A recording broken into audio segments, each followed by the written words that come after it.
was way too smart to be manipulated by a cheesy dating show with a meager following and a terrible set. I was way wrong. Growing up a hopeless romantic raised on romantic comedies and classic romantic literature, I was bait for bad reality television.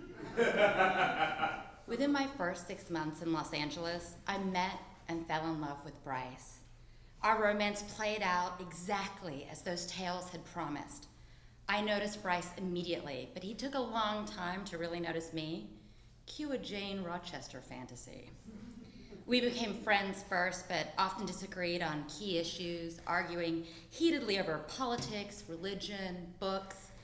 Cue a kind of Darcy Elizabeth fantasy. He was selfish, emotionally unavailable, and I constantly felt not smart enough, attractive enough, or cool enough to be with him. The old inadequacy turn on that Heathcliff and Rochester knew so well. Maybe there was a little too many Bronte sisters fantasy involved in my first adult relationship. But at 23, Bryce was everything I wanted from my first serious boyfriend. Smart, handsome, ambitious, but he made me feel inadequate. He was an engineer who took acting classes, right-brained and left-brained. Hi, how could I compete? It was in one of his acting classes where he met a girl who did casting for a game show. And she asked if Bryce and I were interested in being on the show. I naturally assumed that having a boyfriend disqualified you from being on a dating game show. But this was change of heart. Built on the awesome success of Blind Date, Buzz, Eliminate, and other dating show train wrecks. Change of Heart wanted couples that had been together less than a year, check, who would voluntarily go on a blind date with another person and then come on television to discuss the dates and the problems in the relationship. Check, wait, what? Each couple decided if they would stay together or have a change of heart. It wasn't quite dating Thunderdome, but in no way was it a healthy scenario for a fledgling couple. Why would I agree to do this? Why would I agree to jeopardize my relationship by allowing my boyfriend to go on a date with another girl, compare this girl to me, then decide whether or not he'd rather be with me or her, and he'd possibly pick her, and do this on national television where my friends and family could watch? It paid $500 to participate.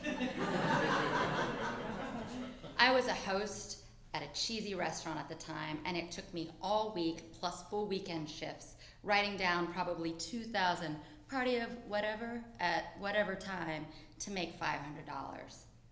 How much easier was going to dinner with some guy and then talk about it with my boyfriend on television?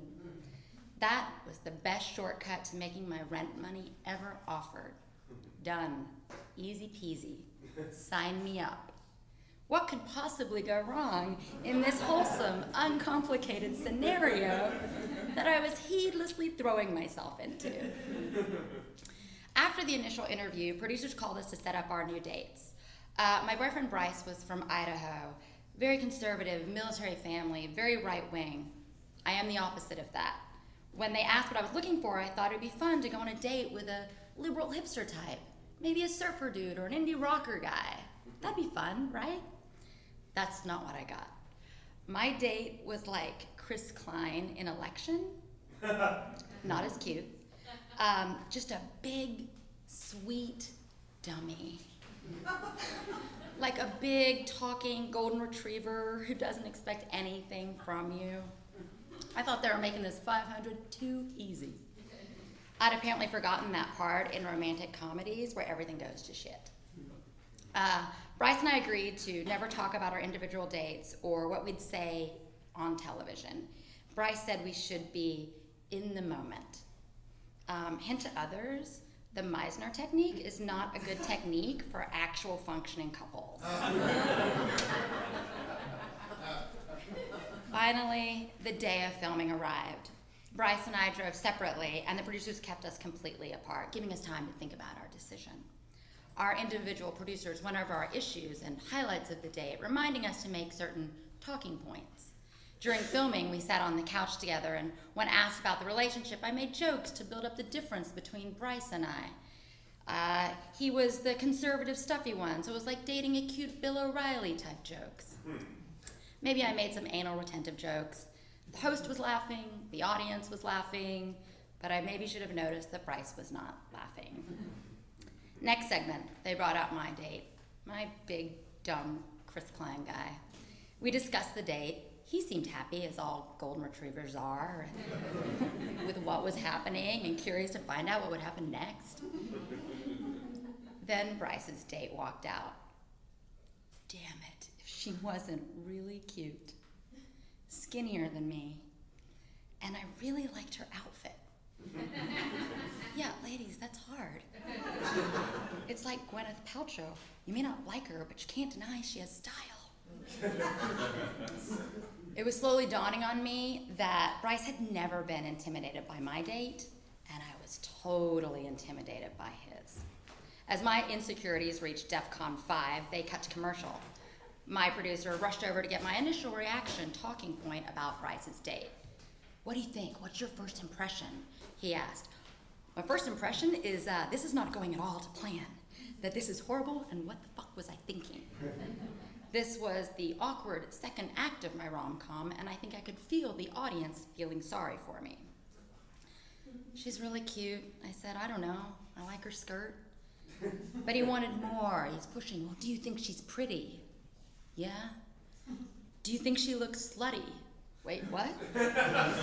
Not really. I like her outfit. How did we get to slutty? And completely slandering a woman for being attractive seemed like something Jane Austen and the Bronte sisters would frown upon. My producer pressed harder. Could you just say she looks slutty? I made an awkward face. It's kind of my go-to for please don't make me do that. But it translated to my over-eager producer as a resounding yes. As the countdown from commercial break started, he whispered again, remember to call her slutty, and then rushed off stage. The host greeted the audience and then turned to me and said, so Claudia, what's your first impression of, I don't remember her name these days, let's call her my competition.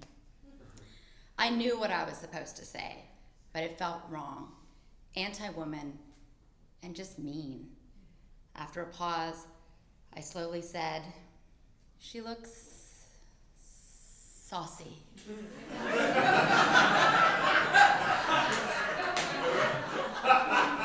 Saucy. Who says saucy? Was I a Brooklyn waitress? An Irish wench? That's all I could come up with. My competition didn't seem to mind my saucy comment because she was far too busy flirting with Bryce. Still my boyfriend. She gushed about their date, how smart he was, how attractive he was. Bryce loved it. At the next commercial break, our individual producers sat down beside us. I couldn't hear what Bryce and his producer were saying. Mine excitedly asked, are you going to stay together or are you going to have a change of heart? I was like, this whole thing had been a charade and a way to make money. Some of it had stung a bit, but of course, I said stay together. Back from commercial break, the host turned to me first. Claudia, what are you going to do? I held up my sign, stay together. The host turned to Bryce. Bryce looked out to the audience, conveniently avoiding eye contact with me, held up his card, change of heart. Change of heart?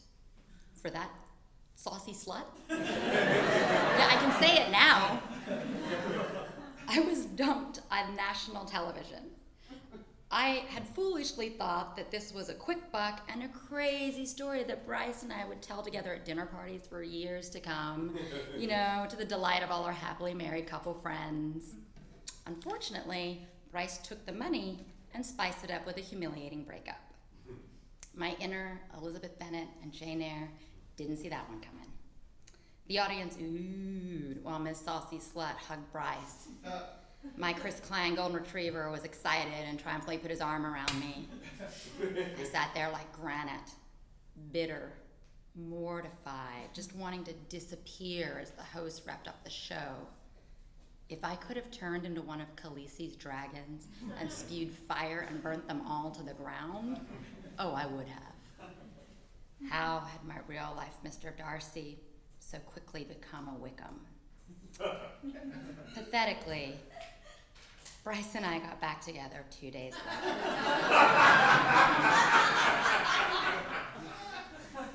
Apparently, another truth universally acknowledged is a needy, insecure young woman will put up with anything to keep the guy. I was so excited to be in love and feel love. I was able to convince myself we had a great love worth fighting for. No, we didn't. But with public humiliation and heartbreak comes a valuable lesson. Drama and spectacle, they work well on the pages of a novel, but they have no place in real relationships. Thanks.